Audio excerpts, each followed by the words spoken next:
اللہ سب کو عید کی خوشیاں مبارک کرے، مگر ہمارے وجود کے ایک حصے غزہ میں مائع تباہ شدہ مکانات کے ملبے سے پرانے کپڑے تلاش کر رہی ہیں تاکہ عید پر اپنے بچوں کو پہنا سکیں، جبکہ نوجوان بھی کھنڈرات سے ایسے ملبوسات، جوتے ڈھونڈ رہے ہیں جنہیں وہ عید پر پہن سکیں، کیونکہ عید تو عید ہے۔ شمالی یہ تم عید کے روز کہاں جا رہی ہو؟ غیر ملکی خبررساں ادارے کی رپورٹر نے فلسطینی خاتون سے سوال کیا تو تیز قدم اٹھاتی عبیرہ شمالی ایک لمحے کے لیے رکی، پیچھے مڑ کر دیکھا اور پھر بولی، ایک ماں کیسا محسوس کرے گی جب وہ عید کے روز اپنی آنکھیں کھولے اور اسے اپنے پاس اپنا بیٹا نظر نہ آئے۔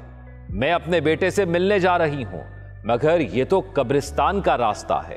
اس حیرت بھرے انداز پر شمالی کی آنکھوں میں آنسو تیر گئے، مگر کمال ضبط کا مظاہرہ کرتے ہوئے بولی، ہاں میرا لخت جگر ادھر ہی ہے، کل ہی میں اس کا پھول بدن مٹی سے ڈھانپ کے آئی ہوں، آج میں اپنے ہاتھوں سے اس کی قبر سنواروں گی جیسے عید پر اسے تیار کیا کرتی تھی۔ اور پھر وہ گھنٹوں بیٹے کی تازہ بنی قبر پر بیٹھی خود کلامی کرتی رہی۔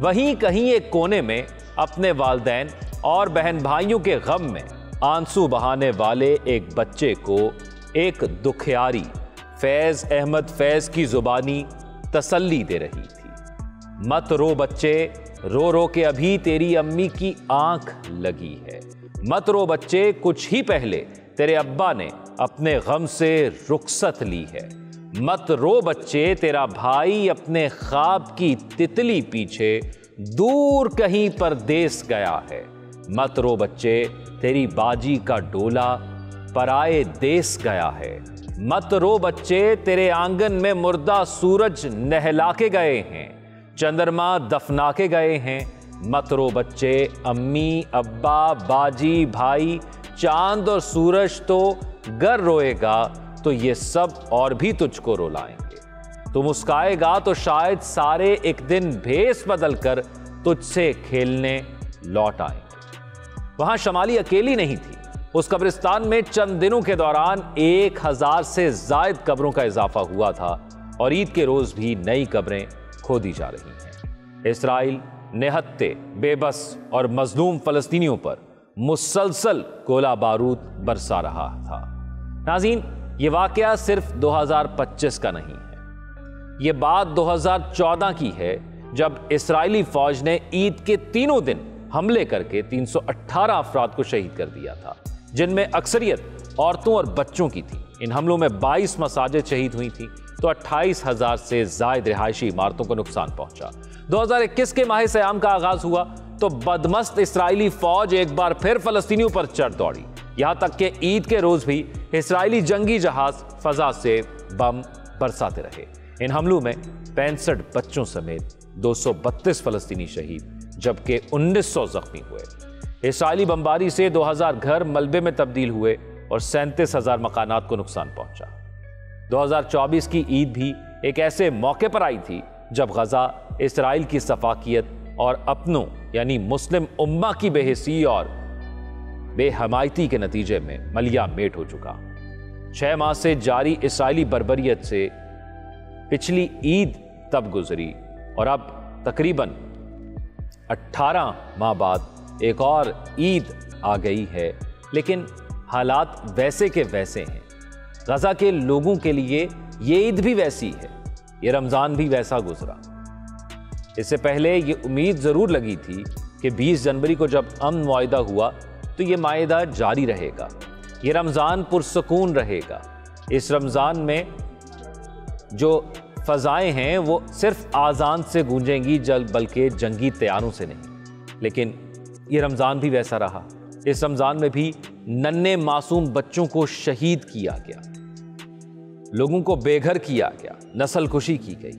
آپ صرف اندازہ لگائیں، میرے اور مجھ سے صرف چند ہزار دور ایک ایسا شہر، ایک ایسا خطہ زمین کا ٹکڑا بھی ہے جہاں کے حالات کتنے مختلف ہیں، اور صرف اسی کے بارڈر پر دیکھ لیں جو باقی دیگر اسلامی ممالک ہیں تو کتنا فرق ہے۔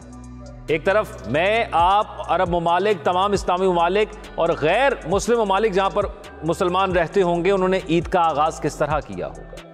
نماز فجر کے بعد عید کی نماز پڑھی ہوگی اور اپنے پیاروں سے گلے ملے ہوں گے، گھر آ کر کچھ میٹھا کھایا ہوگا، پیسے ہوں گے اور بچوں کو وہ عیدی دی ہوگی، بچوں نے وہ عیدی لی ہوگی اور دکانوں پر جا کر اس عیدی کو خرچ کر کے من پسند چیزیں لی ہوں گی، دن کو من پسند کھانا بنا ہوگا، شام کو دعوتیں ہوئی ہیں۔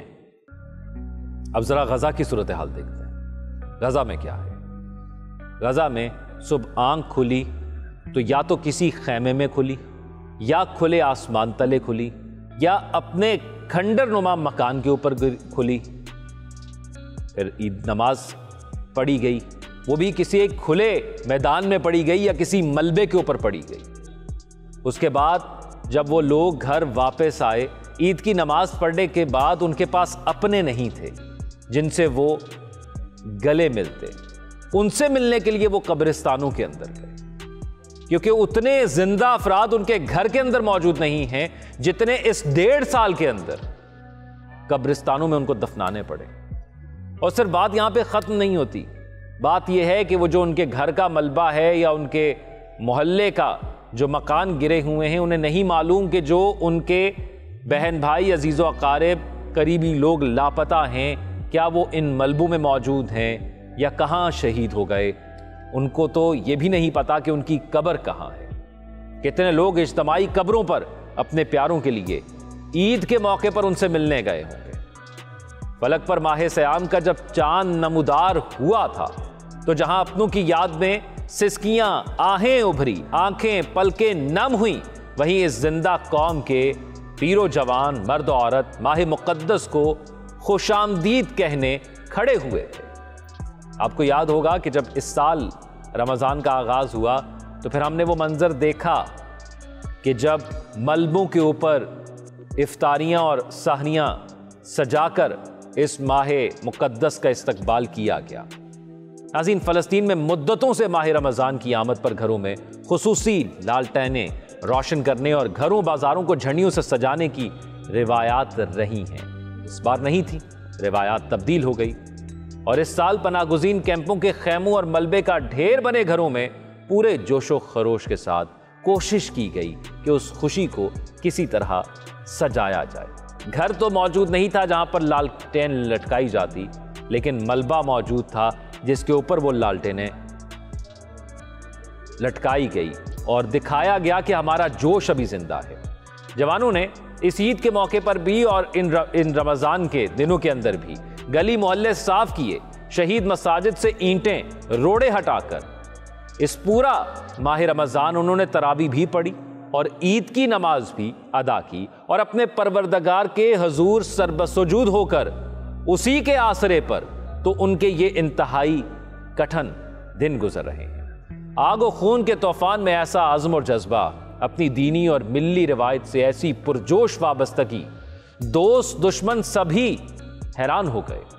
خاص ہے ترکیب میں قوم رسول ہاشمی کی تشریح غزہ کی گلیوں میں دیکھے گئے مناظر سے سمجھ آئی۔ بچوں کے ساتھ جشن میں شریک ایک بوڑھے نے کہا، سب کچھ ختم ہو گیا، اندر سے بری طرح ٹوٹ چکا ہوں، مگر پھر بھی کھڑا ہوں اور پورے حوصلے سے کھڑا ہوں تاکہ میرے پوتے پوتیوں کی ہمت نہ ٹوٹے۔ 17 لاکھ بے گھر فلسطینی خیموں میں مقیم ہیں۔ ایسا ہی ایک پناہ گزین کیمپ دیر البلح کے علاقے میں ہے، جہاں کی ننھی سی گڑیا شہاد کا خوشی اور جوش سے دمکتا چہرہ عالمی میڈیا نے بھی دیکھا، جس نے ماہ سیام کی آمد پر کئی لالٹینیں روشن کی تھی۔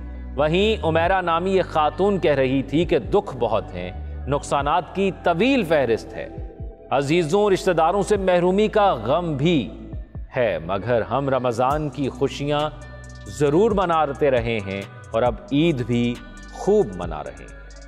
بچوں کی خوشی ہماری خوشی ہے، ہم ان کے چہرے مرجھانے نہیں دیں گے۔ عموماً عید سے پہلے گھروں کی صفائی ستھرائی کی جاتی ہے، چادریں پردے تبدیل ہوتے ہیں، مکان کے قابل مرمت حصوں کی حالت بہتر بنائی جاتی ہے کہ آنے والے مہمان کیا کہیں گے، کہیں کوئی کمی نہ رہ جائے۔ یہ میرے اور آپ کے گھروں میں ہوتا ہے، اور یہ غزہ میں بھی نارمل حالات میں ہوتا رہا ہے، لیکن اس وقت جو موجودہ حالات ہیں، جو 18 ماہ پچھلے گزرے، اس نے روایات کو تبدیل نہیں کیا، بس حالات کو تبدیل کر دیا۔ یہ سب کام غزہ میں بھی ہو رہا ہے۔ ہاں بس فرق اتنا ہے کہ ان کے مکانات تو کھنڈر بن چکے ہیں اور ان کے باسی قبرستانوں میں جا بسے ہیں، تو وہ قبرستانوں ہی میں صفائی روشنی کے انتظامات کر رہے ہیں کہ سارے پیارے تو وہی ہیں اور عید کا دن پیاروں ہی کے ساتھ گزارا جاتا ہے۔ جانے کیوں غزہ کی لڑکیاں بالیاں بھی اس بار مہندی کی باتیں نہیں کر رہی ہوں، شاید اسی لیے کہ ان کے ہاتھ تو پہلے ہی اپنے پیاروں کے خون کی سرخی سے سجے ہوئے ہیں۔ یہ جو بچے آج غزہ کی گلیوں میں بھوکے پیاسے در در کی ٹھوکریں کھاتے پھر رہے ہیں، یہ بھی کسی کے جگر پارے تھے، کسی کی زندگی تھی۔ کوئی انہیں بھی عید کو بناتا سنوارتا تھا، ان کے لیے بھی نئے کپڑے سلتے تھے، یہ بھی نئے کپڑے جوتے پہن کر اتراتے چلتے تھے، کلائی پر بندھی گھڑی میں بار بار وقت دیکھتے تھے۔ مگر آج 1.25 ارب مسلمانوں کے ہوتے یہ یتیم بے آسرا ہیں، نئے کپڑوں سے محروم ہیں، انہیں کوئی عیدی دینے والا نہیں۔ یہ کھلونوں کو حسرت بھری نظروں سے دیکھتے ہوئے سوچ رہے ہیں کہ اے کاش ماں زندہ ہوتی۔ انہیں طرح طرح کے پکوان کہاں سے ملیں کہ سادہ روٹی تک دستیاب نہیں۔ آپ کو اور مجھے عید مبارک، مگر ان کی عید کہاں گئی؟